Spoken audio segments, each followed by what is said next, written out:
Hello and welcome back to Avatar, the podcast, comic edition. Yay! Yay! We are your hosts, Acorn Bandit and Booster Greg, and we are on the road searching for who? Zuko's mom. Mm-hmm. That's right. We finally made it. We're on our way to learn the secrets of what happened to Ursa. I feel like we just got off the road from the main animated series, and now we're back on it. Yeah. Another road trip. Me too. Love it. Another road trip, which is actually perfect because that's kind of how the characters approach it, which we'll get to in a little bit. Yeah. But first, we have some reviews to go over. That's right. And the first one comes from Sarah Michelle 16. And Sarah Michelle 16 writes, "Can't get enough," with 3 exclamation marks. "Thank you guys so much for this podcast. It's been great to have so much content for me to listen to while at work. I've been working a lot extra, so I caught up in just a few weeks. Can't wait to hear the Kyoshi books from y'all's point of view." That's it. I don't know why I went up on my pitch, but that's the review. That's the entire review. No continuation. Yeah. Thank you so much, Sarah Michelle. We appreciate that. Hopefully, all of the comic episodes are keeping you company at work and you've been enjoying them. And that's it. I have nothing else. I don't know why my voice went back up again. I was waiting. We also can't wait to do the Kyoshi books too, so you are not alone. That's right. Remember, I got the audiobooks ready. I am going to have to look into getting the physical books so I can do it like I'm in grade school again and I can listen to it and read along at the same time. It's going to be so great. I'm so excited. Amazing. Our next review comes from Grant DeVries, who writes, "I finally caught up on the podcast! Exclamation point, heart. Oh. Thank you for what you guys do. I love your guys' attitude and attention to detail with the lore and research. Greg, you are my favorite with all your puns and jokes. Again, thanks for the great show. I can't wait for many more. Oh, and Acorn, you're fantastic too." Exclamation point. Much love, Grant. Heart. Grant, thank you so much. Clearly, you are a man of taste and culture.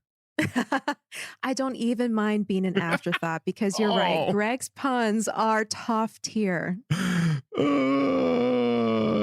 You're fine too, Acorn.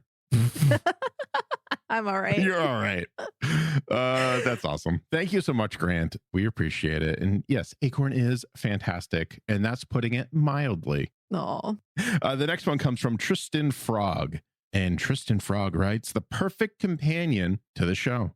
Good evening, Miss Acorn Bandit Water Tribe and Lord Booster Greg of the Booster Dynasty, your boosterness." Incredible. Amazing. I'm going to change my accent for this. "I love this podcast. I discovered Avatar: The Last Airbender and the rest of the Avatar universe when it hit Netflix in 2020. And ever since, I have been obsessed. I found the podcast only recently, but have been pacing my binging of the show and the podcast to line up. Avatar, the podcast, does an amazing job of offering new insights into the show's production, story, and lore.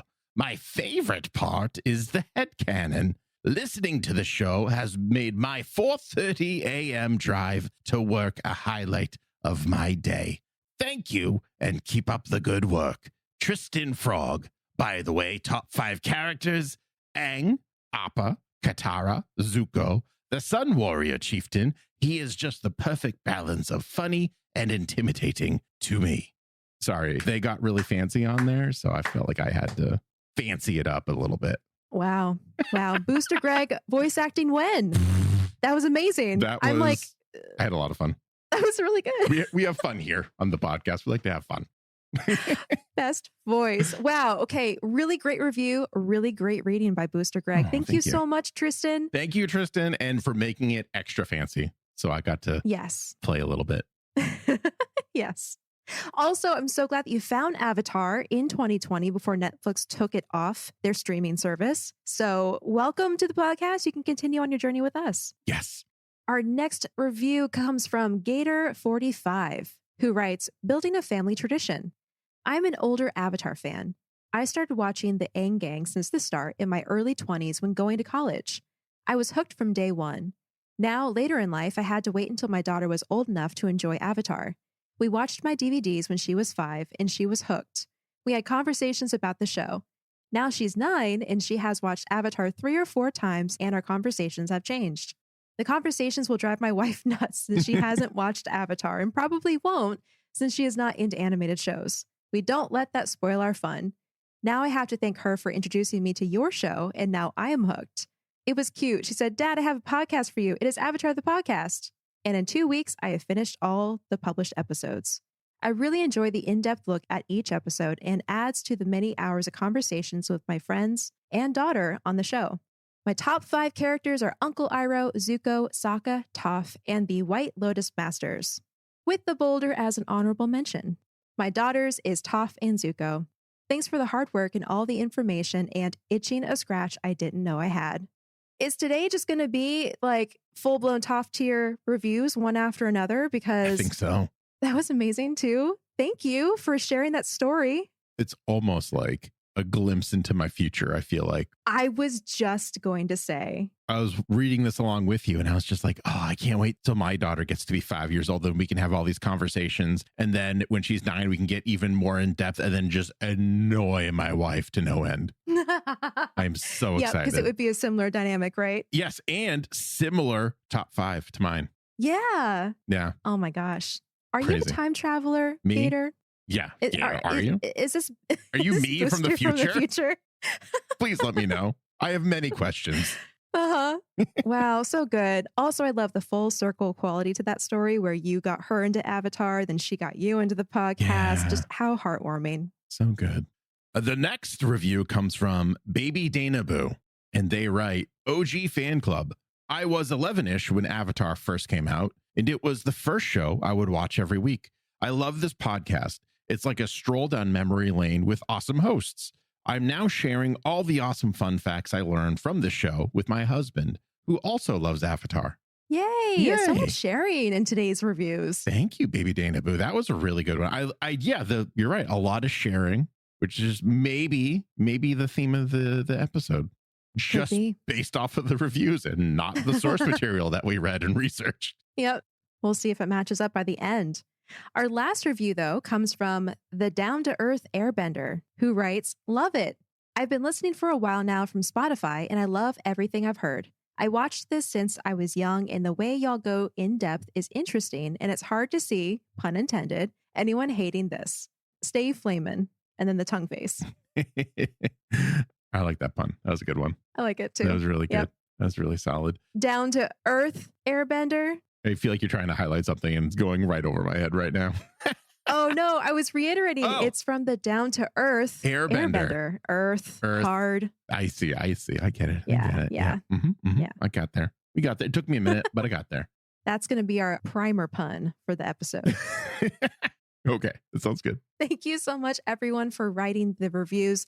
Honestly, we love reading them. I think this is the best way to start our episodes now. So keep them coming. You can leave your own written review on Apple Podcasts if you sign in. And you can also leave a star review now on Spotify. If you're a Spotify listener and you want to throw your review in that basket. That's right. And if you're thinking about it, just know that 283 other listeners have decided to give us a nice 5-star or lesser. I don't know. I can't see them all individually, but we can see that there are 283 reviews for Avatar, the podcast on Spotify. So thank you all so much. We super appreciate it. That's amazing. It's so crazy. But the most important part is that it's written. And why is that, Greg? It's a rule about something. What was it? I mean, if I can read it, it must be written, but if it's not written, I don't think I can read it because that's how the written language works. Yes. We took the scenic route there, folks, today. We did, right. And I enjoyed it. That's right. All right, let's jump right into today's episode, which is going to be on The Search, Part 1, or as we like to call it, Zuko's mom has got it going on. That's right. We finally get to see some more background on Ursa, which I personally found fascinating and I can't wait to talk about. Me too. The comic, interestingly enough, opens on a blank black panel with dialogue from 2 unknown sources. We still don't know who they are. We can guess, we can talk about it, but the dialogue goes, wait, I want to know everything. Everything? everything. For you, my dear, I'll start from the beginning. I think I know who they are. Who do you think they are? It's Zuko and Ozai. Or Zuko. You think? Or Ozai and Azula. That's what I think. The my dear made me think it was Ursa. Maybe Ursa and... Oh. See, I took it very like tauntingly. Is like the my dear. Oh, okay. So that was where like the Zuko part came in. But if it's not, I don't know, maybe I'm just got Ozai on my brain because he's just sitting in a cell like Hannibal Lecter, just as dangerous as ever without his bending. I don't know. Nothing good is going to happen. He needs to be gone. He needs to be gone.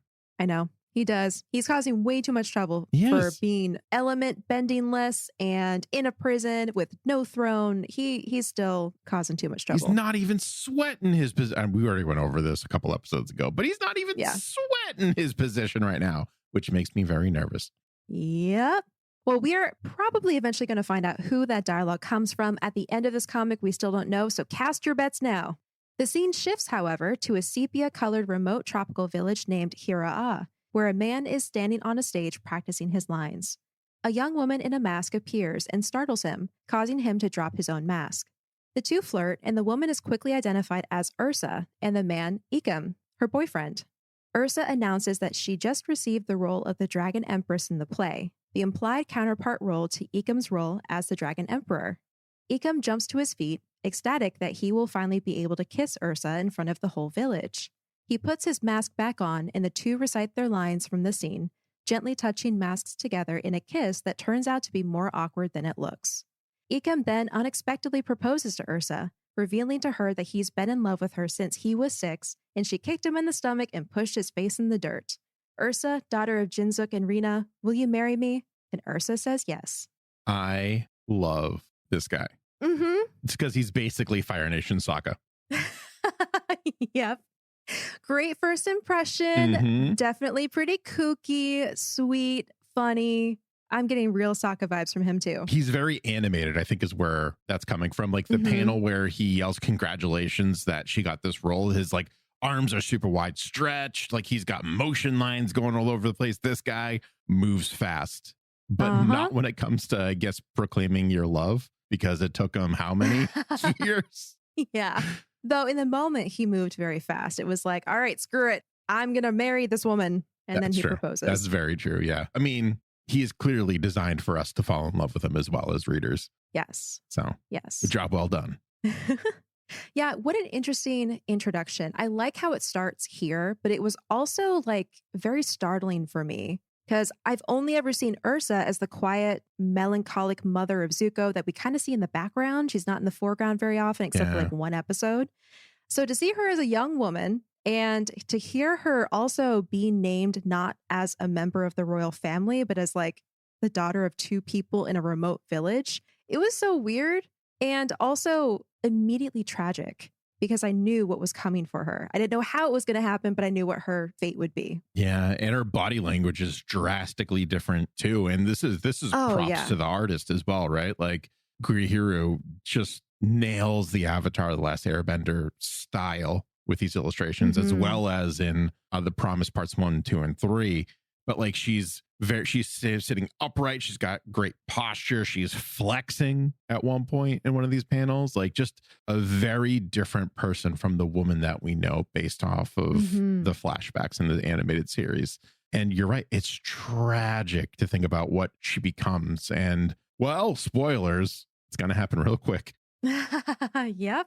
That's true. So a couple notes on the development of this comic. I read that not everything had been decided about Ursa's backstory until Michael Dante DiMartino began his conversations with Yang the writer, who, for example, was the one who came up with Ursa's romance with Ikam. So we might actually have Yang to thank for Ikam's existence. I just love Ikam so much. Whoever came up with Ikam, thank you from the bottom of my heart. Very quickly turning into a top 5 character for the comics for me. Very quickly. Based off of what? 5 pages? How many pages is that? Yeah. Nearly. Yeah. Yeah. 5 or 6 pages. So thank you. Yep. Another little detail about the hometown. It was obviously remote, somewhere in like the mountains, but the inspiration came from the typical early 20th century Hawaiian village. The Japanese had begun to settle in Hawaii around that time. And so, with the Fire Nation being heavily based on Japan, that cultural connection was a natural progression creatively for the team to follow. So, that is why we have some palm trees in the distance, a very tropical vibe going on. We can trace that back to Hawaii. I do kind of like that Ursa is like an island girl, kind of. Mm-hmm. It just kind of like makes sense why the royal family would be maybe a little more attracted to someone like Ursa. Because, you know, she's from this like distanter area and she's very exotic and stuff like that. And I think they really had to make a reason for Ozai to be into Ursa or want to marry Ursa out of all of the women in the Fire Nation. Mm-hmm. But I feel like we're going to find that out definitively in a couple pages. Yep, there's a pretty big reason why Ursa got caught up in all of this. Mm-hmm. But first, we're going to jump to the present, where we find Team Avatar sitting in a grand hall with other members from Yudao. They've gathered to listen to a lecture by an expert in ancient Earth Kingdom theories of government, hoping to draw wisdom from the past in order to build the society of the future. But Sokka is bored to tears and whispers back and forth with Aang, who is also struggling to pay attention. Katara, meanwhile, scolds them for not listening, and the three begin to bicker. Zuko, who is actually trying to listen, is distracted by them and misses what the professor says about family. Zuko snaps to attention and asks the man to repeat the sentence. Following a disparaging comment from the professor about the Fire Lord's adolescence, he repeats himself, saying, "Family is in essence a small nation, and the nation a large family. In treating his own family with dignity, a ruler learns to govern his nation with dignity." Zuko looks troubled by this, and when Aang asks if he's all right, he asks what does it mean for his own nation if he put his own father in prison and his sister in an institution. Sokka tries to lighten the mood by saying the professor's a blowhard and that only people like Katara can take him seriously, which earns him a face full of icy slush from Katara. I love that she turned her hot tea into ice, into snow. Yeah, and basically a snowball. Yeah. Yeah. I thought this was really interesting too. So it took me a second to realize they were still in Yudao, I think. And it was one of the government buildings that they were all congregating in. And I guess they got this specialist to come in and speak to them, who, by the way, was kind of based on the traditional appearance of Confucius as requested by Yang. Oh, he does. Yeah, they wanted to give him that like wise, elderly, knowledgeable teacher kind of vibe. Stroking his beard. Yeah. It's hilarious. But already, I mean, last episode we talked about how poor Zuko is just so mentally conflicted, and this is not helping. He's basically telling Zuko that the way you rule a nation is directly related to like the dynamics of your family. And Zuko's like, oh crap, I'm going to be a terrible ruler. But like, yeah, that's his train of thought. But I disagree with his train of thought because like, absolutely, he's keeping his father alive, even though it's dangerous to do so. I mean, he didn't really visit his sister until he absolutely had to, but she's like just as dangerous as well with her words. Yeah. He had a rocky relationship at first with Iroh, and then he definitely mended that and was so cautious not to bother his uncle again during the promise that it was a hinder to himself. So he's very respectful, I think, of his family. And he doesn't view it that way. He just views it as, oh, I locked up my father and my sister because they were trouble. And I don't talk to my uncle all that much anymore. So I'm screwed. When really, I think it's the opposite. I think that he's just being too hard on himself. Yeah. Yeah. I think this is a great extension of one of the comments you made in our last episode about how Zuko tends to take cues and advice and signals from his external environment and the people in his life rather than looking inside and seeking the truth from within himself. So I think this is just one more example of that, where the teacher is basically like saying, if your family life sucks, then you're going to be a terrible ruler. That's how he's taking it. And he's like, oh no, I have to fix everything. Confucius said this. Yeah. Yep. It's literally going to be in a cookie tomorrow. Uh-huh. Poor Zuko. Poor Zuko. Well, back in the Hira'a of the past, Ursa returns home and excitedly calls to her mother that she'll never guess what has happened with Ikem, but finds her mother kneeling on the ground, upset. Ursa kneels next to her and asks what's wrong. And after reminding her that she loves her, Rina tells Ursa that her father Jinzuk is in the greenhouse with a visitor. Uh-oh. Really interesting note here. Mm-hmm. Did you see what her mom was holding? Yeah, it was like Roku's headdress, like his thing that he got from, oh God, what's his name? Sozin. From Sozin. Yeah, I did see that. And I was like, ugh! Yeah. But we already knew, having watched the series. This would have been, I think, a crazier reveal if they didn't reveal that in the animated series. They left it for the comic. Mm-hmm. But that would be an incredible reveal. Yeah.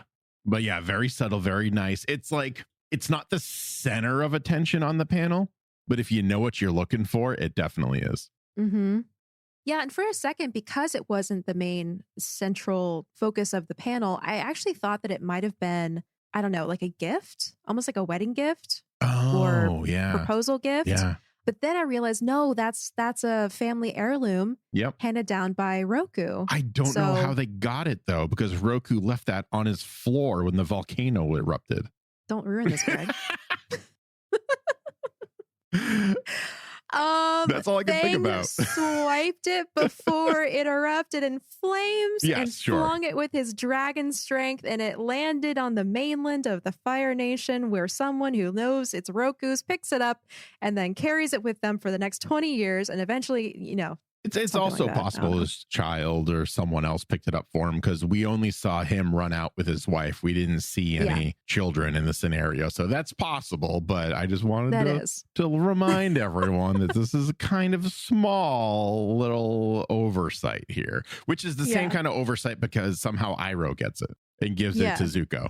So we already knew this was an oversight. This is not any shade or any criticism on the writing in this comic. This is already a plot hole that was from the animated series. Yep. Yeah. So what you're saying is we need a companion show to go along with Sokka's boomerang, but following Roku's headpiece. I just want an entire series just off of artifacts from the Avatar The Last Airbender universe. Yep. That's all I want. That'd be awesome. It'd be really cool. Well, with this news, Ursa goes out to the greenhouse, and when she arrives, she finds her father with not just one visitor, but two, Fire Lord Azulon and Prince Ozai. After comparing Ursa's beauty to the lovely flowers of the greenhouse, Fire Lord Azulon explains the reason for their unexpected visit. The fire sages have told him that the pairing of the Avatar's granddaughter with his own son will yield a bloodline of great power, one that will help ensure his family's rule for centuries after he is gone. At this point, he introduces his son, Prince Ozai, and tells Ursa that he has a proposal for her. So that's the reason. I thought it was just because, I'm just kidding, everyone. If you didn't follow me on that She's just a beautiful tropical flower in a small village. Exotic, just tucked away in an unknown village. No, she's Roku's granddaughter, everyone, if you had forgotten. And I just want to point this out. Ozai is like Keanu Reeves. He has not aged a day from this panel up until the fight with Aang in book 3. That's a great point. He looks exactly the same. Why? I feel like his hair looks more youthful, but yes, otherwise his face and everything looks the same. Yeah, I guess his widow's peak isn't quite so widowy just yet, or peaky, I should say. But yeah, I just looked at that picture and I was like, he got the good genes, and poor Iroh got the bad genes. Yeah. Oh man. Iroh, we talked about this, right? He's maybe like 5-10 years older, and he looks like he's 20 years older. Yeah, we I think what we landed on was Iroh is probably about 10 years older, but just looks older because he feels guilt and shame, and he feels emotions, unlike Ozai, who retains this youthful look because he's a psychopath and doesn't really consider other people's feelings when he's doing things. And kind of a spoiled prince, too, while Iroh was fighting in the army. Yeah. Ozai didn't really have to fight that we know of. So just an easier life all around. Yeah. Another little detail about this scene is the fact that Azulon took interest in the flowers of the greenhouse and compared Ursa's beauty to them. If we think back through the line of Zuko's family, we see a lot of gardening coming out with different people. Like Iroh was interested in gardening, as seen in Ba Sing Se. He was tending that little tree, I think, on the windowsill. And Zuko's great-grandfather was portrayed standing amidst flowers and several leaves in his official portrait that was hanging in the throne room. Remember when Zuko was standing in front of his Oh, that's right. Yeah. his ancestors' Yep. tapestries, and one of them, I think Azula here, he was surrounded by this like foliage. It's interesting. Huh. So I think it's a interesting little character detail for him to come in and be like, "Ooh, lovely flowers, but not as lovely as your daughter." The loveliest of the flowers, the Yes. descendant of the Avatar. Yep, exactly. In the Fire Nation at the capital city prison, Zuko stands outside his father's cell with Suki and Ty Lee while his sister meets with their father inside. They discuss the state of Yudao, and Zuko mentions that Aang's plan is to unite the four nations through Yudao as a prototype for a new kind of city. The words of the professor have obviously moved him because he tells the Kyoshi warriors that while the idea sounds idealistic, maybe the world could use a little more idealism. He peeks through the bars of the cell door and sees his sister and father sitting opposite each other. Azula in a straitjacket on a chair outside the cell bars, their father sitting on the ground just inside them. Suki and Ty Lee tell Zuko that the two of them haven't said a word to each other. What a mirror image of when Zuko visited Iroh. Like a twisted reflection of that. Oh, no. Where Iroh wasn't saying a word, but I mean, Zuko can't help himself. If Zuko is ever silent in this way, there's something terribly wrong. But if everyone remembers, Zuko was yelling at his uncle and like throwing chairs and burning things and having temper tantrums, where now we see two clear allies right now biding their time. This made me so uncomfortable. I can't even see Ozai's face, and I'm getting chills. Yep. It's like you've already made a grave mistake, Zuko, by even putting them in the same room with each other. Yeah. And look at Azula's face. When we last saw Azula at the end of The Promise Part 3, we had noted that she looked kind of Joker-esque. She had this crazed look in her eyes, and her lipstick was kind of smeared, and her hair was disheveled. Exact opposite. She has a very focused stare. Her hair is not wild or out of control, and her lipstick is even appropriately applied, let's say. It's not like a Joker smile. It's just she's collected and she's not wailing out of control. It's just chilling. Yeah. And I read that that was very intentional. They had a conversation around the way that she's portrayed, because it's a little bit different from the way that she looked in the animated series. But they wanted to show her split personality as both a manipulative, cool, calm, collected side, and then a lunatic on her other side. And we see that like flip-flopping through the whole comic. And this kind of Azula, I can get behind. This is what I like in my villains right here. Just that blatant division, just polar opposites in the same character. It's great. I'm very excited about this. Yeah, I think while it is a mistake, and we all know that, it's also going to make the story much more interesting. Yes. Well, Zuko decides to bring in a tray of tea for his family, despite Suki's warnings, saying that even though they're prisoners, they're still his family. However, once he gets close enough, Azula lunges out and bites the tray in his hands, using it to knock Zuko to the ground. She stands in her straitjacket and accuses her brother of expecting her to lap at the tea like an animal, and Ty Lee reacts to her aggression by chi-blocking her. Azula falls to the ground, and upon seeing Ty Lee, begins to rant, wild-eyed, demanding to know how she got to Ty Lee and May. How did she make them lose their fear of her? Zuko tells the warriors to back off and explains to Azula that he thought the tea might lend the meeting a little dignity. Azula tells him that dignity would involve her and her father being able to talk to one another like two human beings in private. After a moment's pause, Zuko agrees. Couple notes just on the panels and some events that happened there. Zuko walks in with the tea. Azula snaps back. Like I'm imagining this is a very quick movement, like not a slow turn, but she steps back. Bags are back under her eyes, so the act is back on. If it's an act, I don't know. And she does all of that maneuvering, and all Ozai does is smirk. Yep, from the shadows of shadows. Not a toothy grin, a very subtle looking up through his forehead or through his eyebrows. Smirk. A plan is in motion, folks. Yep. We don't know what it is yet. Well, I mean, we do because we read it, and maybe you did because you read it too, or if you're listening now, you don't know yet. But something's afoot, and it's just, I can't wait to tell everyone. I'm trying not to spoil the end of this book so hard. Oh my God. It's just brilliant. What's even more brilliant is the fact that they were able to come up with that plan without saying a word to each other. Well, like they're so alike. And that's why, like, there's like, I think most, if not all of us, have had a friendship or a relationship where things go unsaid and it's understood through a nod or a look or something like that. Mm-hmm. Now imagine father and daughter are the exact same person with the exact same upbringing. Yep. They could probably just communicate without even saying a word, just by staring at each other like we saw here. So this brilliant plan that's going to unfold, as Acorn brilliantly put it, all went unsaid in front of Zuko. Yeah. And the Kyoshi Warriors. Just brilliant. This is a villain right here. These are villains. Yep. Love it. Yep. Absolutely love it. Oh, God. When they get back outside the cell, Suki asks Zuko if he's sure about this decision. But the prince tells her that one is chi blocked and the other can't firebend. They can't do anything but talk. Besides, like it or not, Azula is his best chance of finding his mother. I feel like this was very naive of Zuko to say. All they can do is talk, as if that's not threatening enough, as if that's not as bad. It's the most threatening thing about them. It is. It's not their master bending abilities.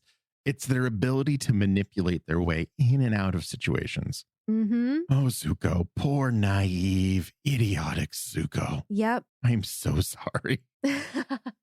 And like thinking about it through his character lens, I can see where he's coming from because he was burned by his father as a boy. Mm-hmm. So much of his father's power has been showcased and backed up through firebending.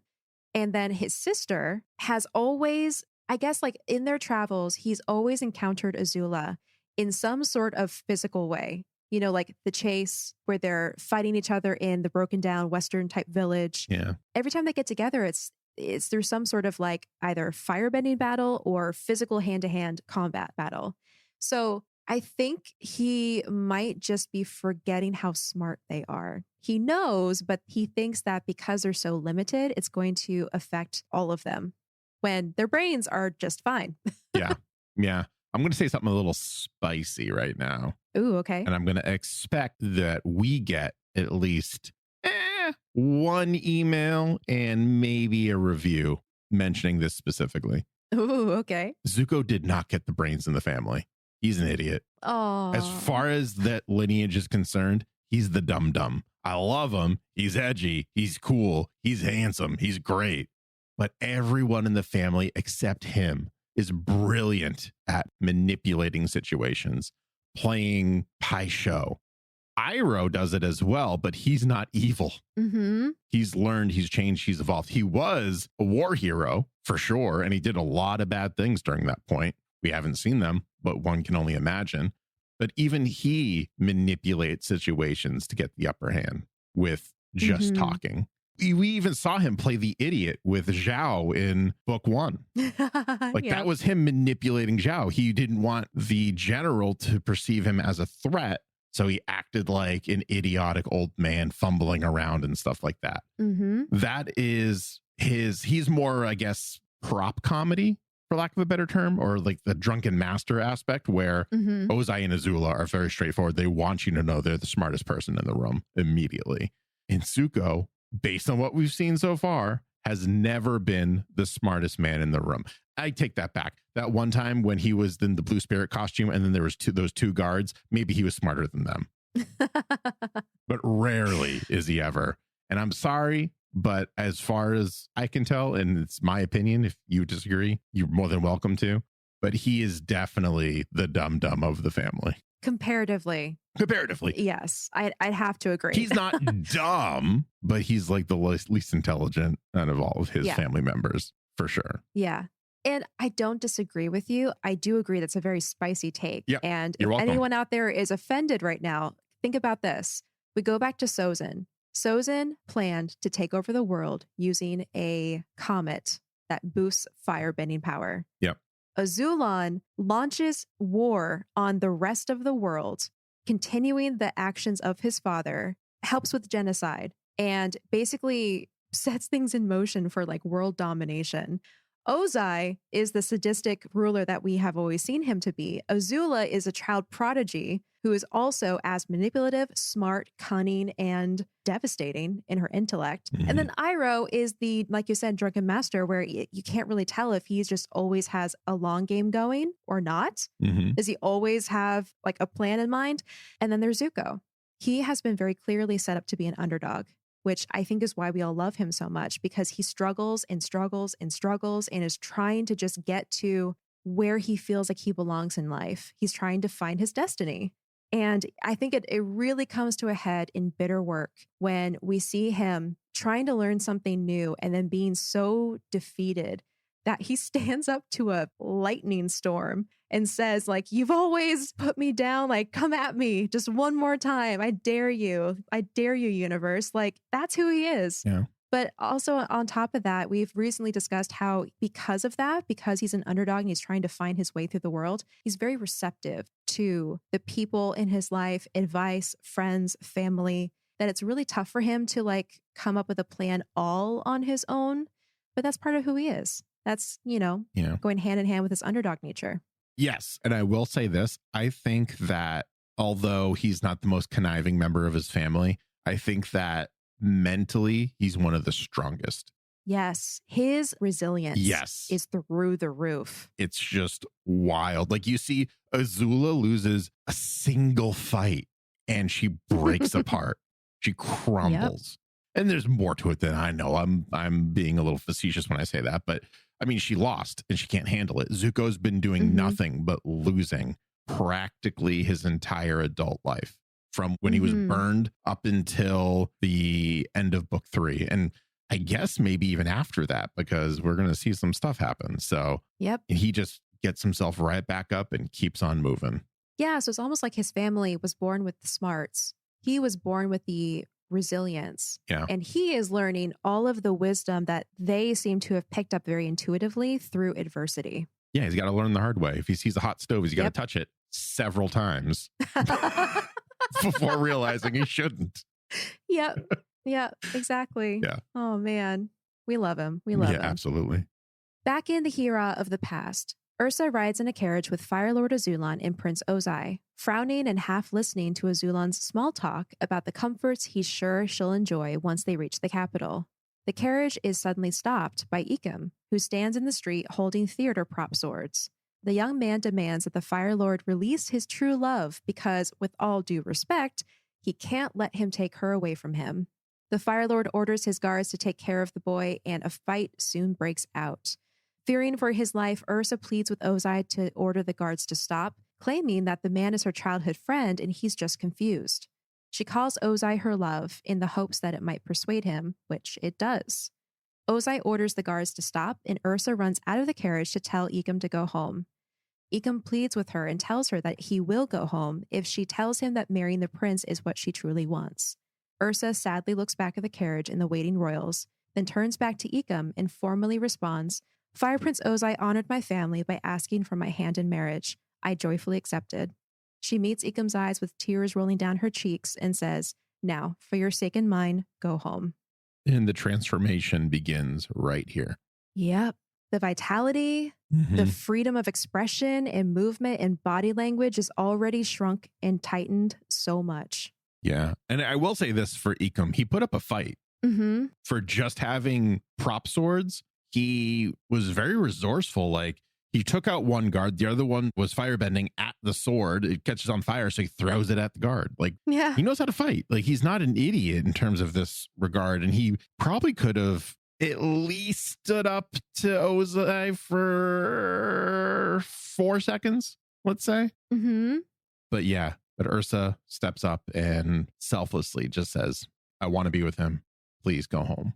And he is devastated. Absolutely devastated. Yep. Oh, poor guy. I'm getting a little teary just thinking about it. I know. And so the journey begins for him too. That's true. Man, it's true. Back in the capital, Suki and Ty Lee escort Zuko as he walks Azula back to the institution in her wheelchair. Zuko insists that the warriors leave him to deal with his sister alone. He questions Azula about the conversations she'd had with their father, but she responds with a sarcastic no answer.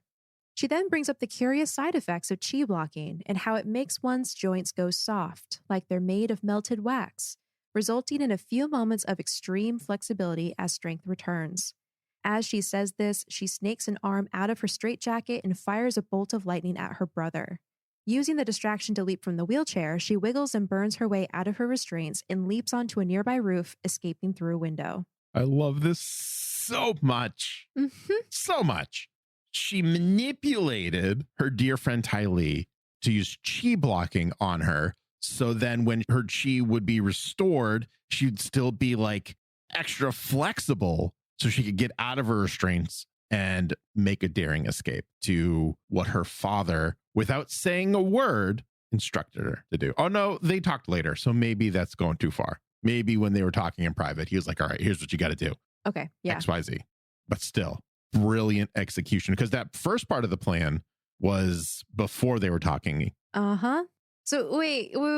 Here's a question. Yes. Does Ozai smirk before or after Azula gets chi blocked? I believe it's before. Ozai's smirk is literally one panel before she gets chi blocked. Okay. So here's the order of events. Tea is presented to Azula. Azula grabs the tray with her mouth. She knocks Zuko over, and tea's going everywhere. Ozai smirks.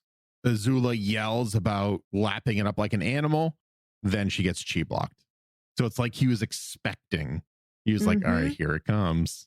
I think that's the case too. My personal opinion, my personal theory is that, yes, that was part of the plan, because even when it was happening, Azula ranting about being expected to lap up tea like an animal is kind of on brand for her, but it was also from like 0 to 100 in very like 2 seconds. Theatrical, yeah. Yeah, it was very theatrical. So I think this was the plan the whole time. Yeah, if you disagree with us, let us know. But this feels very evil mastermind-ish, which is on brand for both of them. So I love it. It's just so exciting. It's so exciting. What's not as exciting is what happens to Ikem back in the past, because once Ursa is taken away, he actually exiles himself to a nearby jungle where he mourns the loss of Ursa. Intent on isolating himself, he begins gathering materials and builds a shelter, time passing by days and weeks as he forms a new life.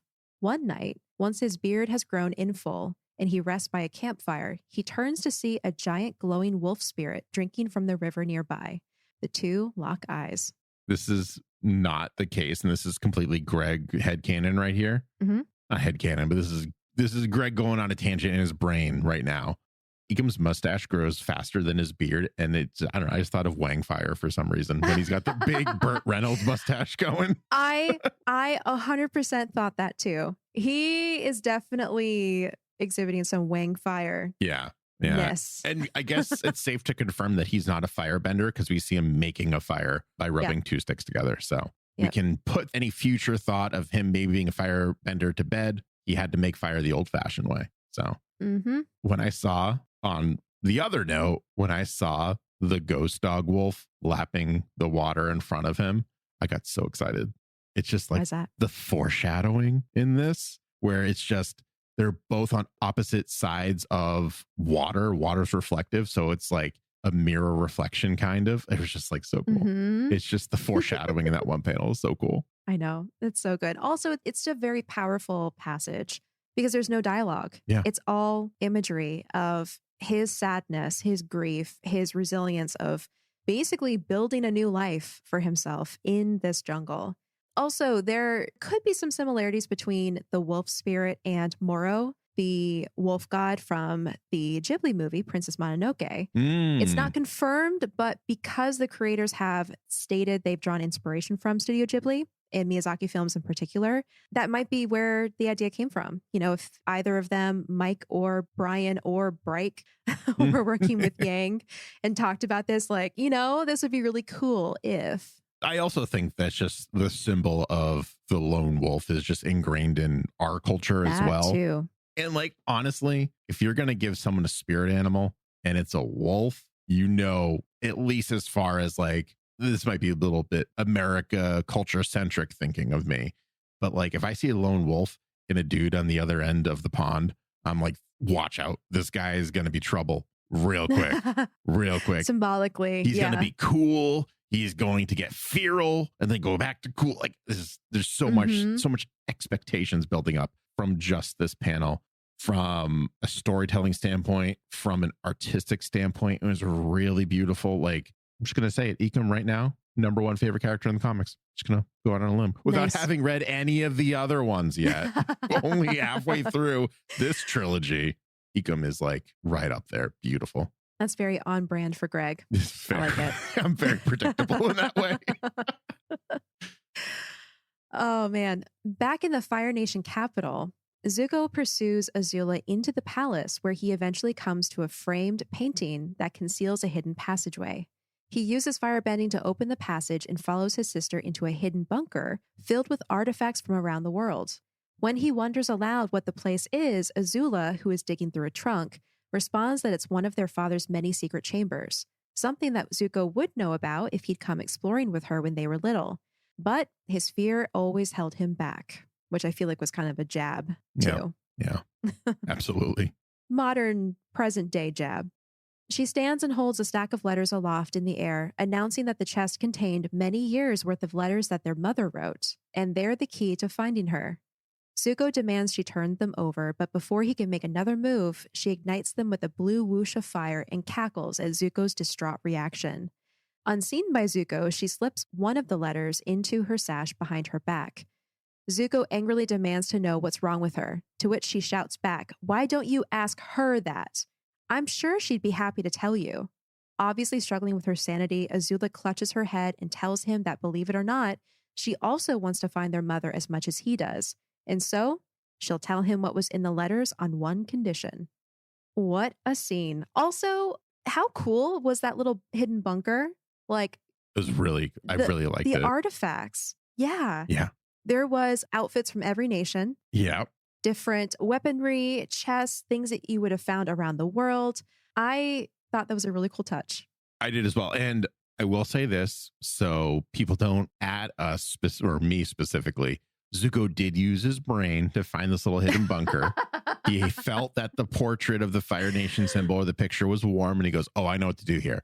He's got a brain. I get it. That's not the intelligence that I'm referring to when I was calling him a dum-dum 5 minutes ago. Oh, give him credit where credit's due here. Yeah, but it was really cool to see, like, especially the air nomad relics.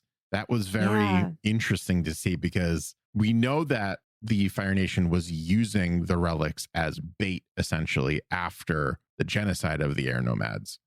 So I guess they just kept a couple for themselves and put it in a little trophy room, which is just like, oh man, says so much about the Ozai and the family lineage and everything. Like, they commit a genocide and they take trophies. They conquer things and they take trophies.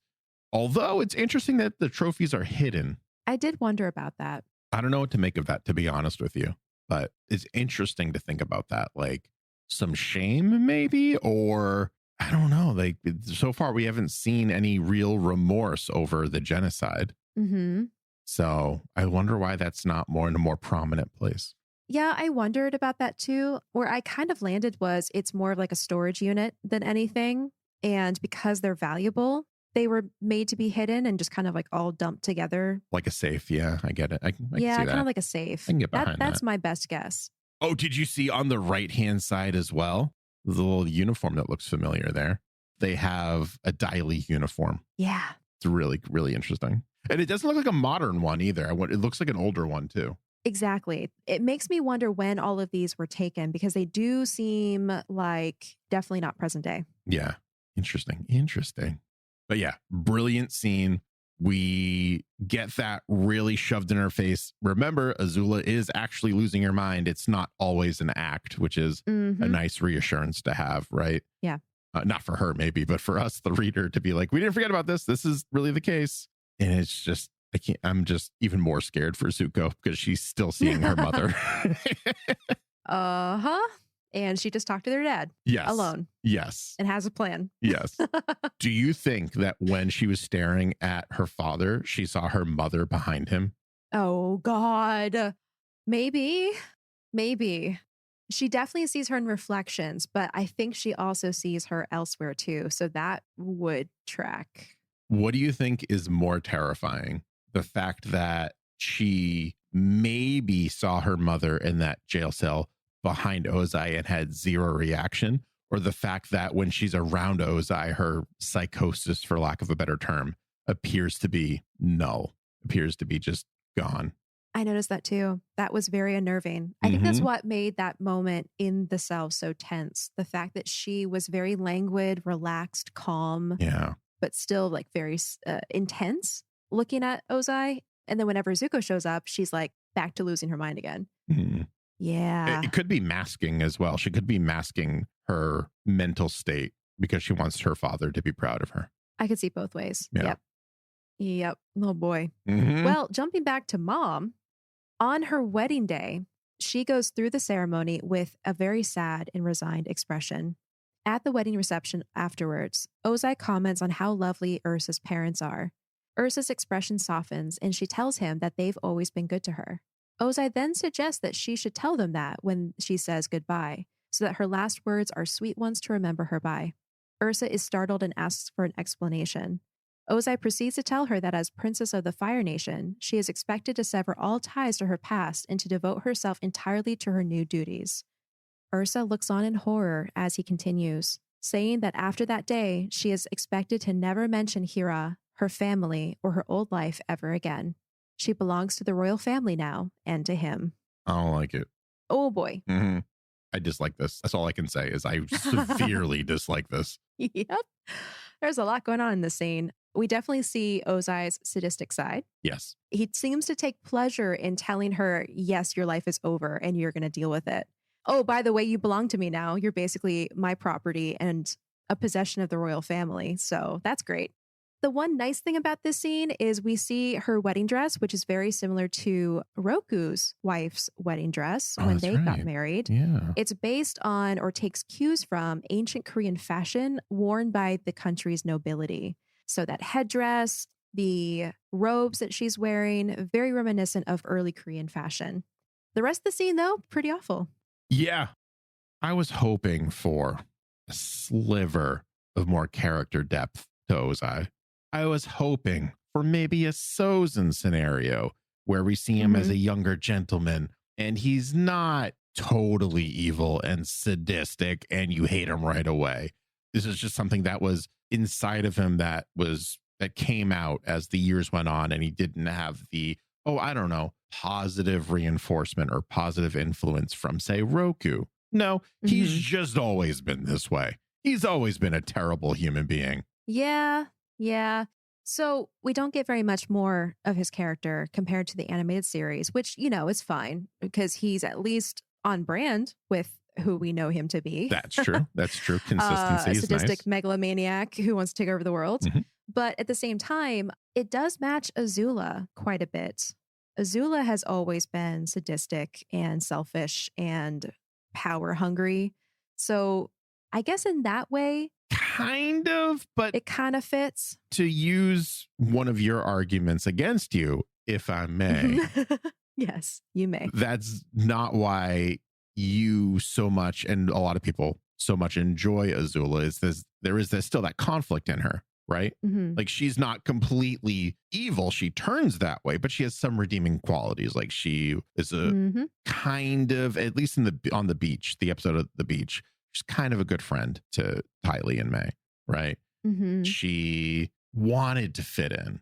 She was trying to fit in. She couldn't do so, but she was trying. We have not seen Ozai try to be anything other than an absolute piece of work, and not in a good way. Yeah.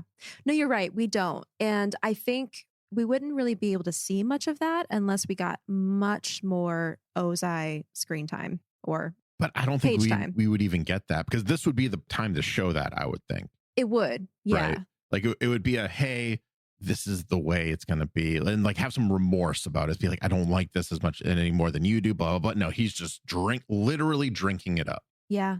He's also like 18 plus too. Yeah. So like Azula is what, 15, 16 during the animated series. So she's going through her arc right now as a younger person, but he is definitely like on the cusp of being an adult. He's also been under Azulon this whole time. Like Azulon is his dad. And so he's probably pretty formed at this point. I don't think Azulon is as bad as Ozai. He was definitely warmer in the flashbacks. Slightly. Yes, a little bit. Yeah. So like, again, I'm not saying Azulon is a good guy. I'm saying he's not as bad as Ozai, right? Like, yeah. I have a feeling that if Ozai was in Azulon's shoes or seat, let's say, and Azula was like, I'm going to kill Zuko because he's useless and I should be the ruler of everything, not him. Yep. I should be the Fire Lord. He would be like, cool, go for it. I really don't care. Yeah. I do not care. Yep. Where Azulon was like, no, that's not the way. So Azulon still had some sort of code, let's say, where Ozai does not. Not really. Yeah. Yeah. So I think, and the more we're talking about this, the more we're discussing this. I didn't realize we're going to be talking about all these things when you're going through it. And this is just like... Me neither. It's just like off the notes, but it's great. I love it. This was... Acorn and I were messaging about this before, and I was like, I have thoughts, and these were not the thoughts that I was referring to at all. I'll say that. But I think now that we're talking about it, I'm okay with Ozai being a one-note villain. Mm-hmm. Ultimately, I think I am too. Yeah, like it's a role that needed to be played.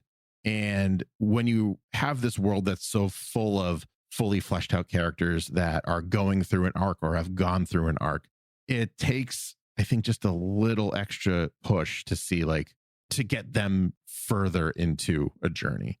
And Ozai is that push. And I guess, to quote The Dark Knight, there are villains out there that just want to see the world burn, quite literally in Ozai's case. So I'm here for it. Yep.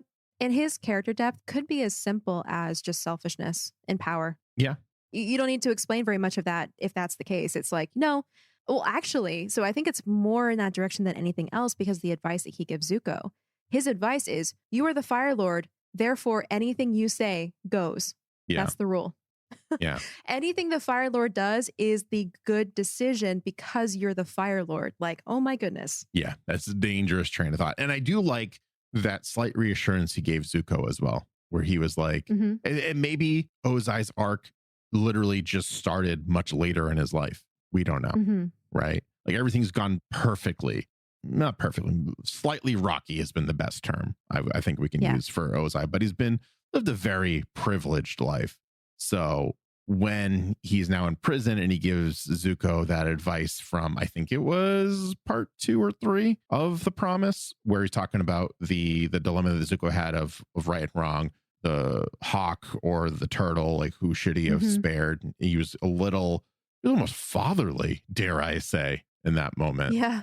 It's just interesting to see. So maybe he gets an arc now, maybe he doesn't, but so far I'm comfortable with him not. I'm comfortable with him just being the bad guy. Yeah, same. I'll put it this way. I'm not expecting, nor do I want, a show from Avatar Studios exploring Ozai's past or Ozai's character. I'm good with this. You know, I don't think there's much more to tell. For me, it depends on what happens after all of this with Ozai. If he dies, sure, I'm fine with that. If he continues living, I want to see how his life has changed being a prisoner, things not going his way. That's what I want to see. That is where the story could be. Yeah.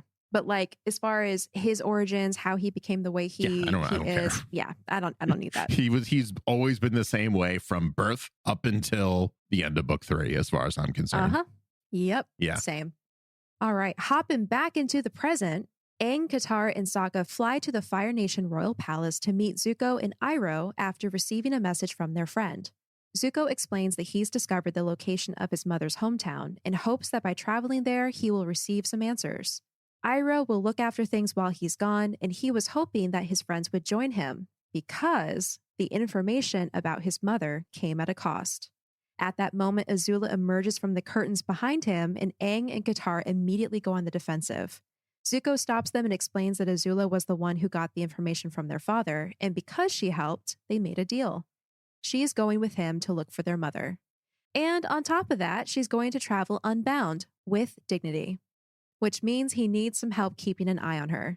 His friends aren't convinced by the plan until Iroh interjects and says that ever since Zuko ascended to the throne, he has yearned for peace.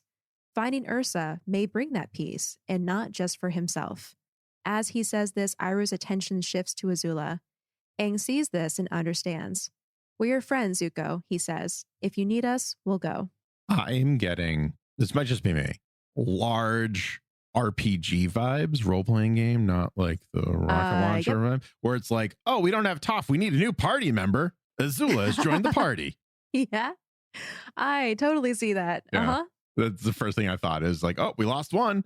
Get in someone else. It can't just be an incomplete party of 4. There has to be that 5th in there, it seems. They even make a nod to that in like another scene. Oh, I missed that. 1 or 2 scenes after this. Sort of. Okay. Just a little bit. So right. we'll bring that back up. But yes, absolutely. It definitely has those kinds of vibes.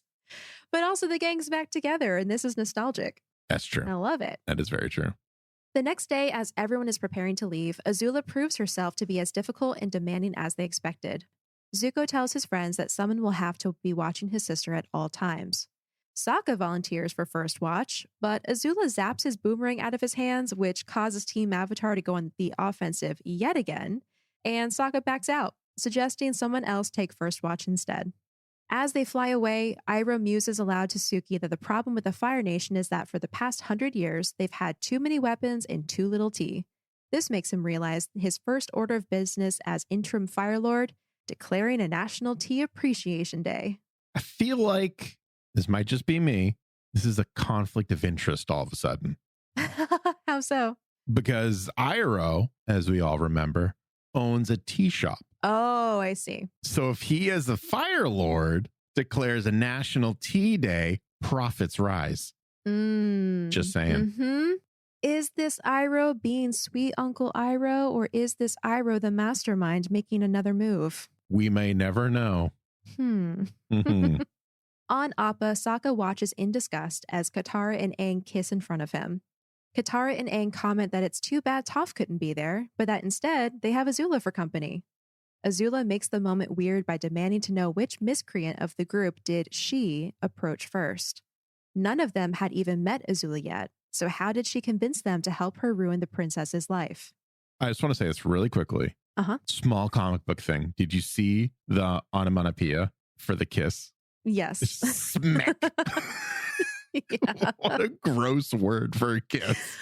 I really liked it. I'm sorry. I had to point it out. I found that very funny. And every time I go past that page, I laugh to myself. Smack. Smack. Yep. But there's your reference. They're like, oh man, too bad Toph can't be here. But you know what? We have another party member. Okay. Azula. Yep. And then Azula makes it weird. She goes into her crazy Azula mode and is like, who did she approach first? Yeah. How did she do this? So Azula is convinced that her mother is ruining her life, even though she hasn't actually seen her mother. She is. Since she was a child. Just this like craze that she's in now. She can't see out of it. Like has she always been seeing her mother, not just when she was crazy? Or, I mean, she's always been kind of crazy, arguably, but like before the break, let's say?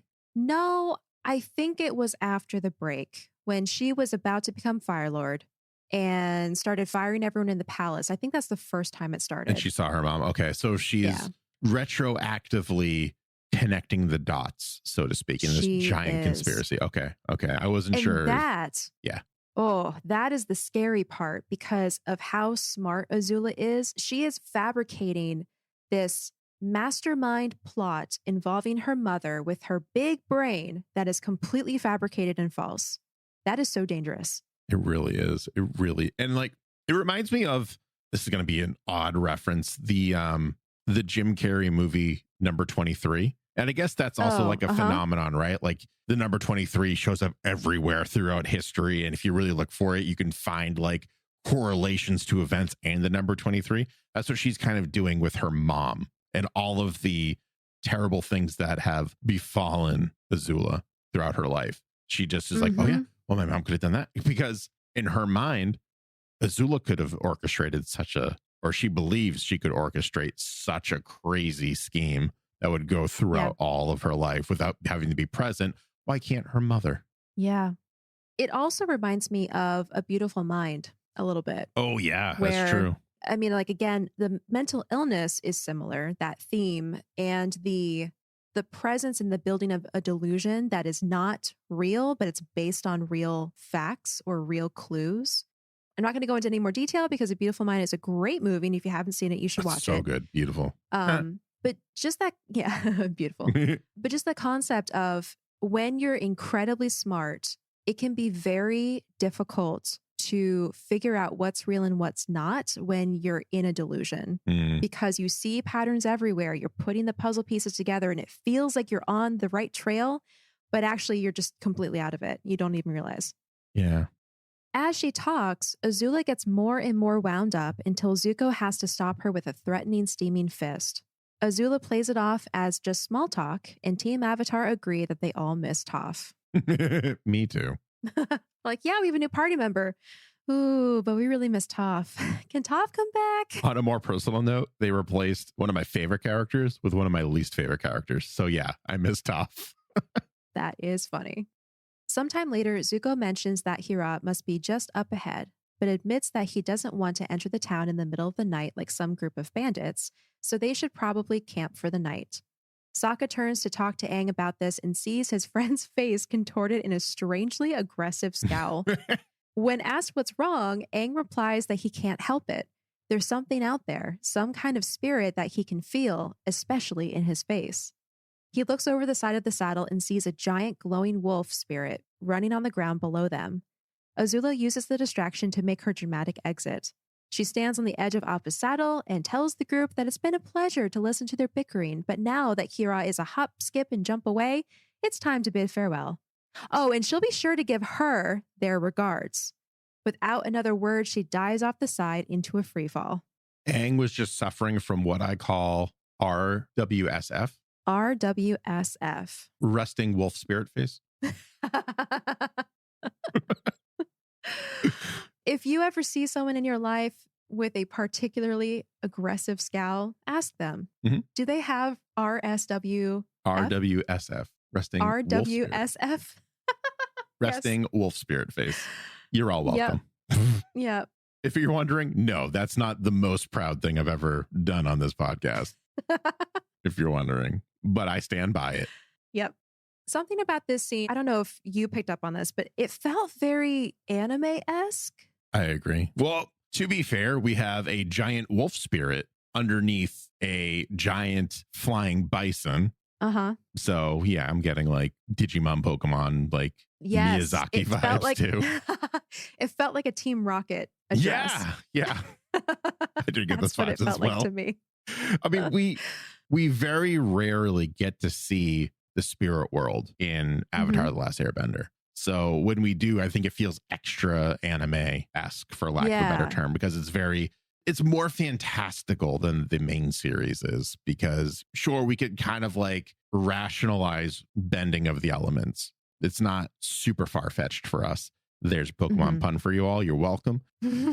But when you see the spirit world start to clash with the physical world, we are kind of taken to this, I think, more fantastical place, which is really nice. And it's like a breath of fresh air every time we get it.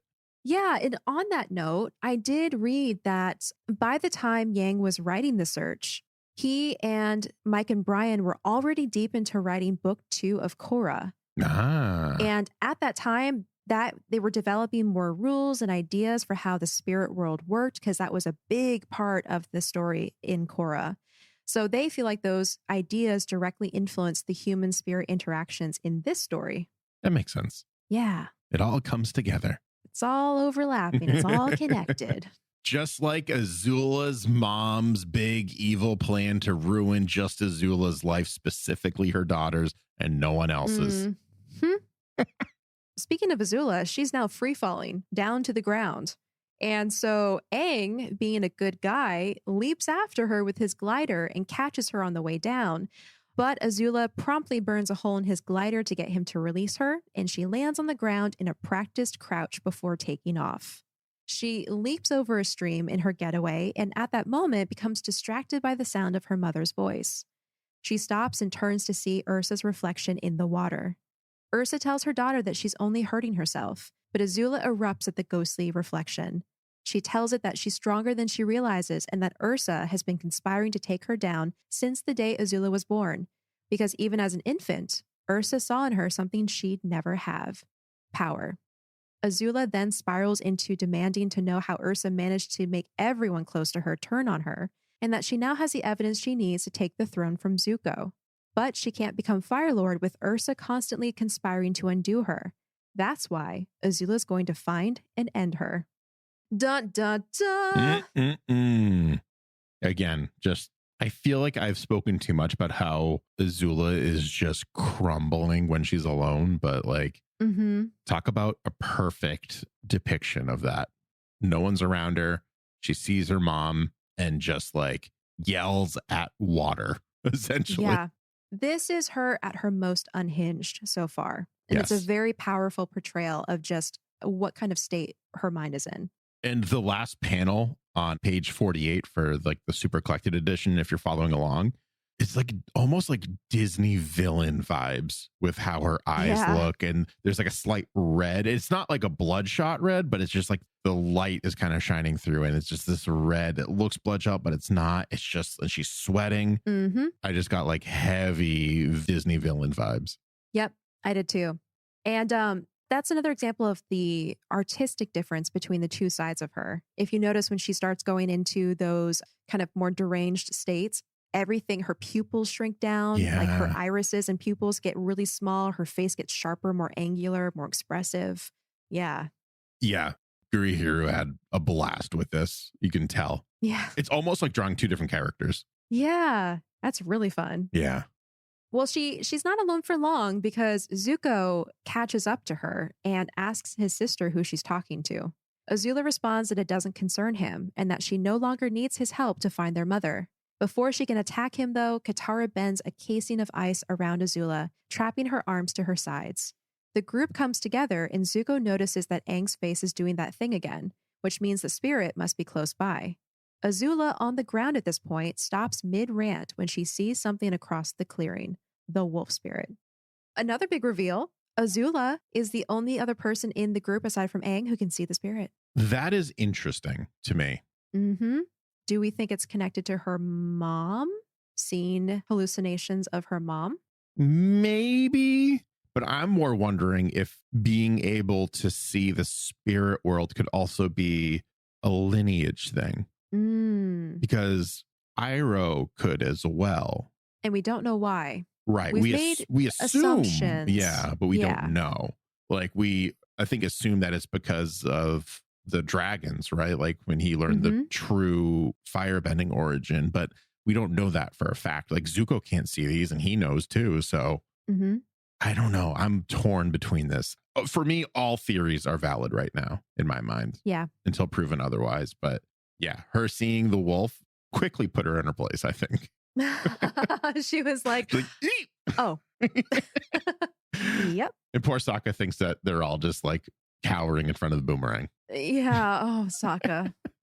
Poor guy. He's like been trying to intimidate or take charge around Azula this whole trip. She keeps putting him in his place. And finally, she's looking in his direction with a face of fear. And he's like, ha, now you respect Boomerang. That's that classic comedy that you could only put Sokka in this, and maybe Toph you could put in here as well. Yeah. But there are few people in the Avatar universe that you could pull off this kind of joke with. And I think they did it wonderfully. And this kind of joke also tends to be more on the animated side. So props to the team for pulling it off. We're going to hop back into the past at this point where we find Ursa sitting down at a writing desk in the palace and composing a letter in the dead of night. After finishing it, she rises and, making sure she is alone, moves aside a hanging royal portrait to reveal a collection of theater masks hanging on the wall. She gently touches Ikam's dragon mask, lost in thought, but is soon interrupted by a knock at the door. After putting the portrait back in place, she opens the door to find a young Zuko rubbing his eyes. He explains that he's afraid to go back to sleep after having a bad dream about Azula in a room that was on fire. Ursa carries him in her arms back to bed and tells him to hold on to the good dreams, not the bad ones, and tucks him in. Couple quick thoughts. Very sad about the masks. She's just, this is what she has to remember her past life with. A little bit of foreshadowing, I think, as well, with what we'll learn in a couple pages in regards to the blue spirit mask, because that's one of the masks. It's her mask, her theater mask, which should be her real husband's theater mask, the blue spirit, and a white one, which I read was one of the initial designs for the blue spirit mask, which is really cool. So cool. So very interesting there. Also, he had a nightmare about Azula being Azula when she was a small child. Ooh, that gave me chills. That's unnerving. Yeah. Because they're like, what, a year apart? Yeah, maybe 2 at most. And he's like 5 in this scene. Yeah. So, and she looks super peaceful and super cute. And like, you just pinch your little Azula cheeks and, you know, give her big hugs, your little Azula baby. But like, yeah, he's scared of her. So this, I have 2 train of thoughts on this one. I'm very curious to see where your brain goes on this. Do you think that it is because A, she is, for lack of a better term, Azula, even at this age, or B, whatever spiritual forces Zuko was tapping into during the promise in terms of dreams and having them represent something else or being spicy food? Do you think he's tapping into that? Or do you think it's just she's Azula even at this age? That is a really good question. I could see it being either, but I am leaning towards the dreams being caused by his connection with Aang, like, or the in that Avatar time period. The Avatar in general. Or the Avatar. Okay. So I don't know if that's an inherent trait or ability of his. I think he was being affected by the Avatar spirit or Aang. I'm leaning towards it being Azula just being Azula. She's always been Azula.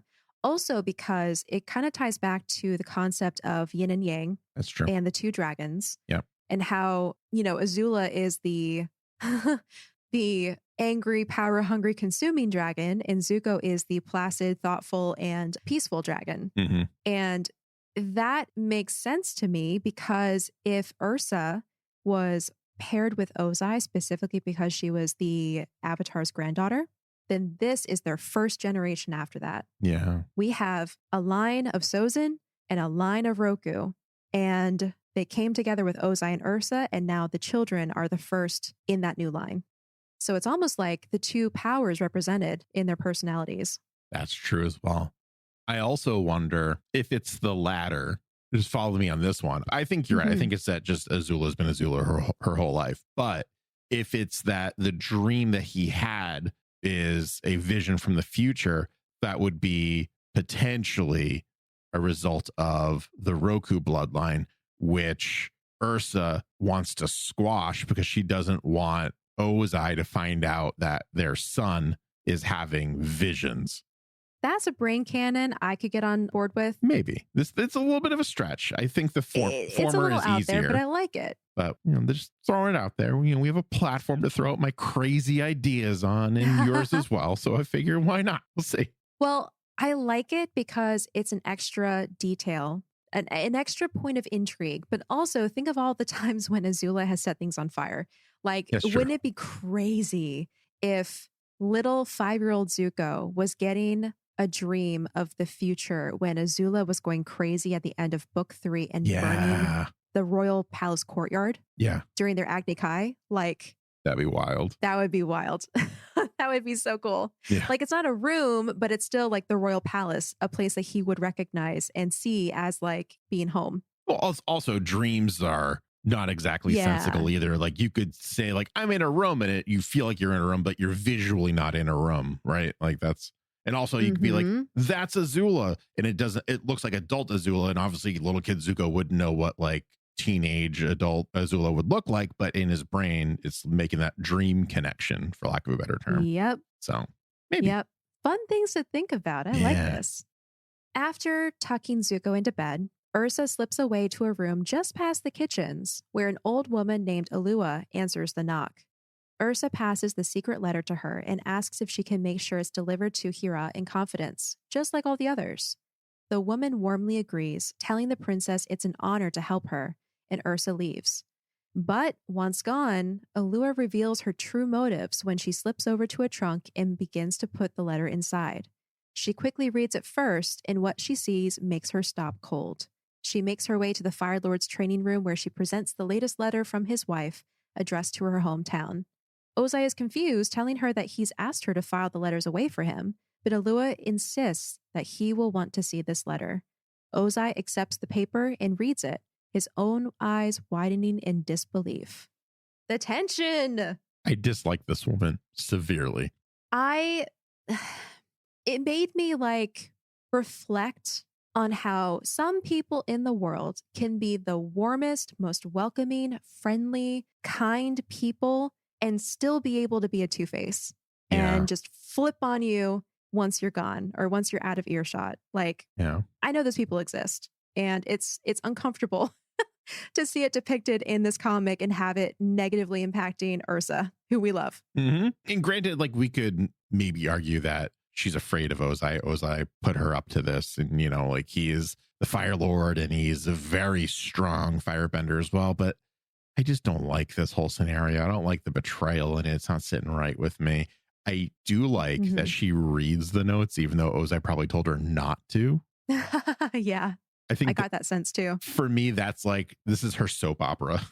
She looks forward to these little notes and she reads them, then she puts them back nice and neat into the little trunk. But this is one that she is I got to tell him. I can totally see that too. I also, just from the way that her character is drawn, makes me think that she really enjoys being an informant. Being important as well, yeah. Yeah. I agree. Detail about the room, though. Did you notice that the dummies that he's training against are wearing Earthbender uniforms? I did, yeah. Yeah, so apparently it's not any old Earthbender uniforms. They're specifically the Royal Earthbender Guards, who are from Ba Sing Se, and they're commonly known as the King's Guards. They are earthbending warriors that are not affiliated with either the Dai Li or the army. So they're specifically royal guards, which are very similar to the Fire Nation guards that we talked about, who accompanied Azula early in her journey in book 3, I believe, or 2. Anyway, those were very specific. And so, first of all, I find it curious he's training against those particular dummies. And second of all, where did they get those uniforms? I imagine off the backs of some guards that they may have killed. Maybe. That is a good question. I think that they just used it in a meta, out of context kind of way, out of the story kind of way. I think they just used it because it looked cooler and it's probably easier to draw. If you look at it, they're all pretty blocky shaped, and they're all quick. Yeah. And they haven't really conquered the Earth Kingdom yet at this point. So. Yeah. I think the siege on Ba Sing Se is probably just a couple years in the future, if I could guess. Yeah, but they didn't win that. No, they didn't. So why would the Royal Guards be out there? They didn't even get to the palace. Yeah, I don't know. I can't think of a headcanon where they could have gotten this in conquest unless they stole it off the back of a boat or the back of a truck. Yeah, so take a page out of the Katara comic in the Pirate Silver, where they stole it from a supply chain or something. Yeah, that's the only thing that makes sense to me at this point. Yep, I agree. Just outside the Hira'a in the present, Aang and his friends have a scuffle with the wolf spirit. Aang orders them to be respectful to the spirit, who he believes has left the spirit world for something important, but the wolf keeps attacking them. Zuko and Katara realize during the scuffle that the markings on the spirit's fur resembles the face that Aang couldn't help making. The group of friends are forced to defend themselves, but are shocked when the wolf spirit eats their bending unharmed. He even burps out some smoke after eating Zuko's firebending. Appa even jumps into the fight and knocks the wolf spirit back, but it gets right back up and vomits a cloud of moth wasps.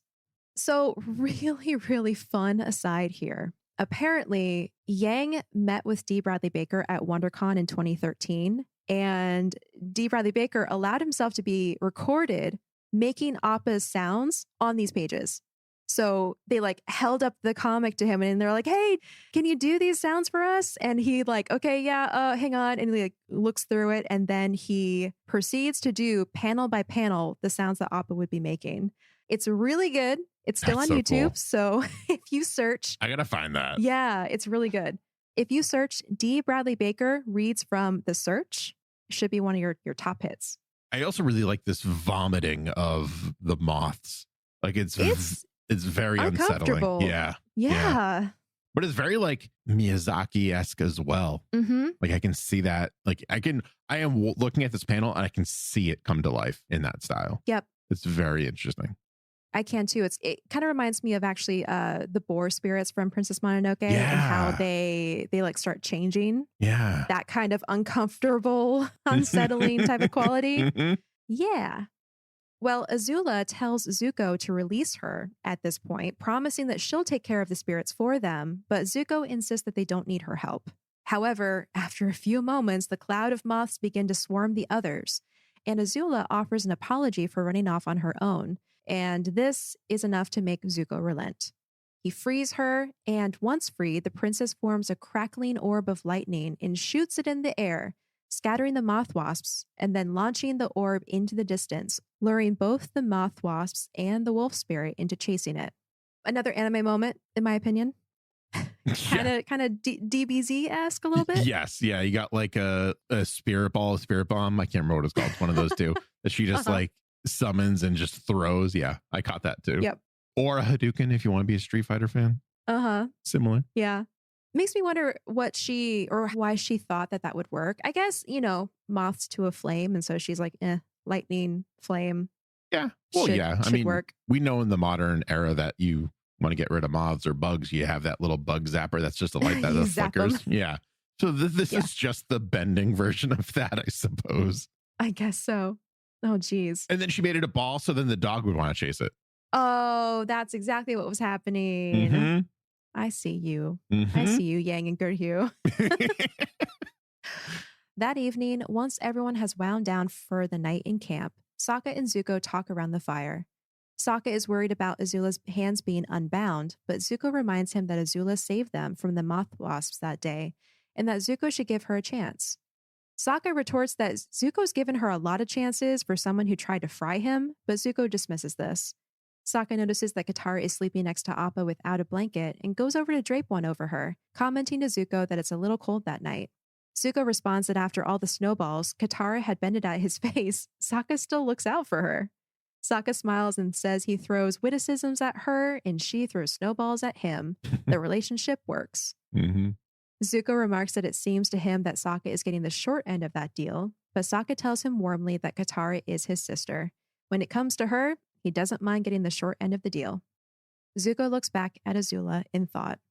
It's very like warm and touching. Just like to have that reminder of the relationship between Sokka and Katara, because we don't see too much of it after book one, really. Mm-hmm. Like there's so many people in the group and they all kind of like mingle amongst each other, but we don't really get too many Sokka, like serious Sokka and Katara moments. Like we get the goofy ones and stuff like that, and when she waterbends he gets wet, but usually Aang's around there anyways. But just to see this like calm of the night and him taking care of his kid sister, it's really nice. It's really sweet. Yeah It's also apparently the team's favorite scene. The team who made the comment were saying that they really were happy with how much they were able to express how Sokka and Zuko feel about their little sisters. And for Zuko in particular, it's all through facial expressions because he doesn't say anything about Azula. He just like looks over at her after hearing what Sokka was saying about Katara, which again, I don't know if I'm just getting pessimistic or what, but I feel like Zuko keeps getting pieces of advice from people whose that advice works for, but I feel like his relationship with his family members, especially Azula, are just so different. The advice doesn't really apply in the same way. And so he's just like, you know what? That sounds sweet. I want to be like that with my sister. Let me emulate the things that I just saw Sokka do, and maybe it'll turn out okay. I'm so glad you said that because I was thinking almost the exact same thing. I was like, he's getting this external influence and he's like, oh, I guess I'll do what the external influence says. And it's on another note on that as well, or I guess the other side of this coin is he wants that relationship with Azula, but it's not possible. So this is him trying to like have even just a sliver of it, even for a moment. Mm-hmm. And that's the real tragedy. Yeah. He spent how many years trying to earn his father's love back? And now he's trying to make things up with his sister, both of which do not freaking care. Yeah, They're like, absolutely not. Zuko's the worst. He's the Fire Lord. He took my throne. Like, both of them are resentful of him doing that to them. And he's like, I want a nice family. I want us to all be happy. Poor Zuko. Yeah. Oh, Zuko. It also goes to show how good of an influence that Sokka is on Zuko, though. Yeah. Which is nice. Yeah. I'm just waiting for the moment when Zuko finally realizes that Team Avatar is his real family. Yeah. They're not his biological family, but they're the family that he has found in life. Hopefully that happens. I don't know. Yeah. We'll see. We'll see. But he does take this a step further, emulating Sokka. He asks Sokka for another blanket, and he goes over and puts it over his sister. And in that process, he notices something tucked into her boot. So he takes the paper out and reads it, growing more distraught the more he reads. And then we get a panel where we see, in quotes, what the letter says. And it says, "My dearest Ikam, it's taken me a long time to admit it, but you were right. I belong with you, and nothing is worth this pain. My one consolation is our son Zuko. When I look into his eyes, it's as if I'm looking into yours. My thoughts are with you always. Love, Ursa." When I say I did not see that coming and I was absolutely floored, I can't express how surprised I was and how shocked. I've never heard this spoiler. Like, how? Well, I have thoughts. This is what I have thoughts on. This is the big thing that I was messaging you about. Okay. It's worded very interestingly. So she says, my one consolation is our son Zuko. Our could also mean her and Ozai. When I look into his eyes, it's as if I'm looking into yours. That could just be that he reminds her of Ikam. It could be. It could. This is also, everyone's yelling at your phone or your car stereo or your headphones right now. I understand. I am also in denial still about this. I don't know how I feel about it. I've been digesting this literally all week. Yep. All for 2 weeks practically. And I'm like, everything makes sense when you learn this, how Ozai was able to scar him permanently, how he's able to banish him so seemingly effortlessly. Like, all these things make sense with this information, but like, it makes sense without this information too. Like, Ozai is just a monster. We've established that. He has no redeeming qualities as of, well, one redeeming quality. And that was that small bit of advice that he gave Zuko, or not advice, I should say insight during that like struggle that he had, is like, oh, I did the wrong thing, right thing with the turtle dove, the hawk, whatever. Right. I'm like, the fact that we haven't heard the spoiler, and we've had a lot of people emailing us spoilers. Yeah. And we've done a lot of research, kind of recklessly, if you think about it in terms of spoilers. That is my seed of doubt. Yeah, that's the big one. Like, when I was thinking of that, and then I've been poring over those two sentences, my one consolation is our son Zuko. When I look into his eyes, it's as if I'm looking into yours. It's gray for me. It's not like definitively this is a thing. It's like you could have worded it in a way that would have been a lot more obvious. This is giving them wiggle room from like a writing perspective. I'm not a writer. You're the writer between the two of us. But for me, like, there's wiggle room in here. There's retcon ability if they wanted it. Yeah, technically, because from a grammar standpoint, if she's shifting the you subject from Ikam to Ozai from one sentence to another, technically that could be the case. Yep. Technically that would be true. It would just be not very clear. And that could be the trick. I don't know. I'm wondering. I'm very interested to continue reading, but you're right. This was published in 2013. Yeah. How have we gone this whole time not hearing that Zuko is not actually Ozai's son? Like, that would have come up at some point somewhere. You would think. Yeah. I don't think it's true. I think this is shock value. I think it's wonderful shock value. Don't get me wrong. But that could just be my denial. I'm just going to throw that out there. I don't believe it yet. Yep. I'm putting up my arms like very cautiously. I'm fighting back the crowds that are coming at us right now. We will see. We'll see. Perhaps more importantly, Michael did say that this particular panel was one of his favorites because it was making use of the comic format in a way that you wouldn't be able to use in animated form. He liked how powerful and impactful that panel looked, how it was Zuko standing on a backdrop with the overlapping letter and like the atmosphere and like how it goes dark. Yeah. So that whole thing, he had a very particular comment about it, saying that he enjoyed that aspect of it. And I don't know, in a weird way, it's like we talked about how the comics to us feel very canon, not only because Mike and Brian were a part of the writing of them, but also because it feels like the story that they always meant to tell, just told in a different format. And so it's cool to hear them having these moments of like, yay, this is neat. This is a cool effect. I'm glad we're using comics to tell the story. It could be me projecting, though. I don't think it's projecting. I agree with that. I've just been so enamored with The Promise, and now I'm even more in love with The Search. I didn't think that would be possible. You know, this is the sequel, quote unquote, comic book to The Promise. Yeah. So there's a lot of already, at the time of publication, I would imagine, a lot of hype around this, especially this is about Ursa. We have gotten very little about Ursa.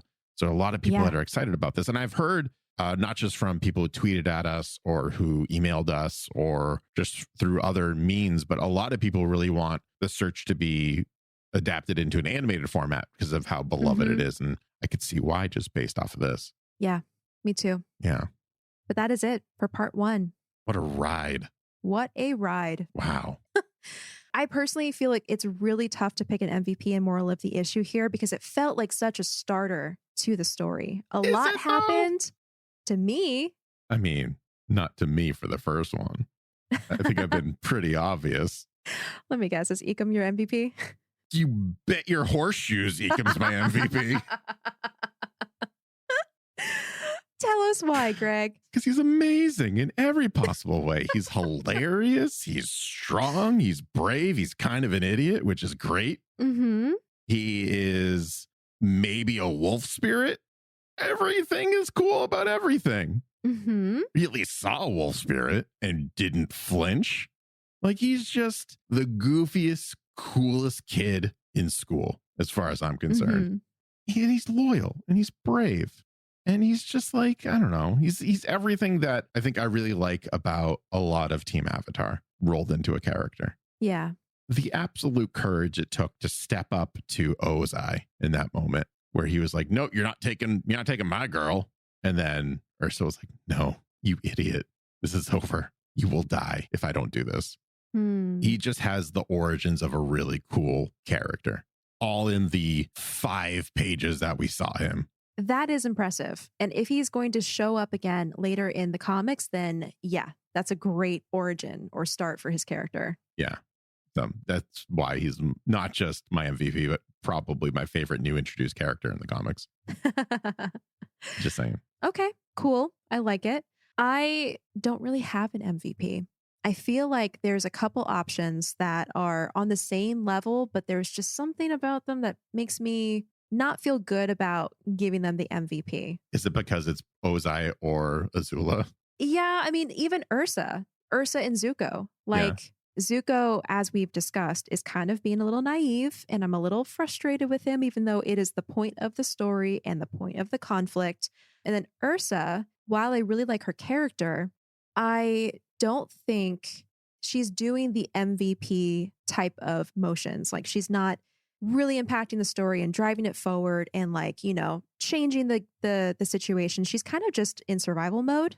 She's doing what she thinks is best for her life and her family and for Ecom and her now children. So, like, I don't know. Everyone's kind of on the same level for me. So because of that, I'll throw in with Ecom with you. Okay. All right. We'll give him 2 votes. By definition as well, Azulan would be an MVP. Because without him, there would be no The Search. There would be no Zuko either. Yeah. But as everyone knows, we also use the MVP to talk about our favorite characters of that episode or that issue. And Azula, he's not my favorite character, but he definitely moved and shaked things enough to get this show on the road. I'll put it that way. Yep. But I don't want to give it to him. All right, that's fair. That's totally fair. I respect that because I don't want to give it to him either. What about the moral of the issue? I think the moral of the issue is that every family has secrets. And it's not necessarily the secrets that you might know about. Mm. There's always those extra skeletons rattling around in those closets. They're in the way back. Mm-hmm. So beware the closet skeletons. Beware of the closet skeletons in the way back. In the way back. Those ones. They're the worst ones. The ones that are dangling out into Narnia. Yes. Yeah. The ones that are practically in Narnia. Yeah. Jeez. Yeah. What about you? The moral of the issue is also tough for me because I feel like there isn't like a really big standout aside from the one that you just talked about. But I guess going off of that theme of family, I would maybe say that family is who you make it. And that's okay. Because like there are some pretty crappy families. There are some pretty toxic families. And it's okay to still recognize them as your family, but then also, you know, find your love and acceptance and your belonging with the family that you create. Because in this comic, I see so much more love, acceptance, and appreciation from Aang, Sokka, and Katara than Azula and Ozai. Yeah. And I feel like Zuko is still clinging to the redemption he is hoping for with his sister and his father. And I don't have much faith that that's going to happen. Yeah, I'm with you. I'm with you on that. Mm-hmm. Yeah. But what a great conversation. Absolutely. A long one, like too. You said. Jeez. Yeah. Kind of long. We stumbled on a lot of really great topics that I was not expecting. I did not have in my notes. So for that, I loved it. Can't wait to get to part 2. Any closing thoughts before we wrap things up? I think I've spoken way too much about the search part 1. I'm going to burst. I'm going to become the search part 1 if I talk any more about it. It is, I guess, closing thoughts is wonderful. It's the highlight for me of all of the comics so far. And I can't wait to dive into parts 2 and 3. Awesome. Same. Well, we are still on a bi-weekly schedule, so you'll be hearing from us again in 2 weeks with the search part 2. And in the meantime, if you have any thoughts to share, you can write us at avatarthepodcast@gmail.com. You can leave us a 5-star written review on Apple Podcasts, which we will read here on the show. If you are a Spotify listener, feel free to tack on your rating there. Spotify's new feature allows you to rate your favorite podcasts. Otherwise, where can they find you, Greg? You could find me over at twitch.tv/BoosterGreg on Monday and Friday evenings at 8 p.m. Eastern Standard Time. We just wrapped up It Takes Two, which by the time you hear this, it's been wrapped up for quite some time, but what a wonderful game. And we're continuing our playthrough of the Darksiders series, which is High School Greg is just 1000% beside himself with glee. It's such a just like edgy in like a very shallow way kind of story. We've been having a lot of fun. You can also find me on Twitter at Booster Greg, and basically Booster Greg somewhere on the internet. It is probably me. People have been finding my TikTok as well, and I've been doing like very low effort TikToks, and people seem to be enjoying those. Like I found out who my starter Pokemon would be, and yes, it's Growlithe. I'm very excited about that. That's so accurate. I love Growlithe so much. But yeah, find Booster Greg anywhere on the internet. Come hang out on Twitch. It'll be a good time. I promise. It is always a good time. And you can find me online similarly at Acorn Bandit. You can also check out our enamel pins over on joysans.com, joisans.com. We do have official Avatar the Podcast pins, our Appa pin and our Toph base pin, both of which we love very dearly. The Toph design, designed by our very own Booster Greg here. Yeah, it was so much fun. But that is it for this week. So thank you so much for listening. We'll see you next time on Avatar the Podcast.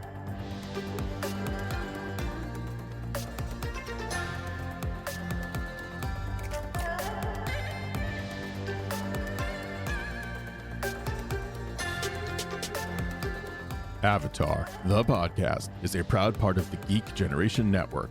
Remember to check out all of our other podcasts at thegeekgeneration.com.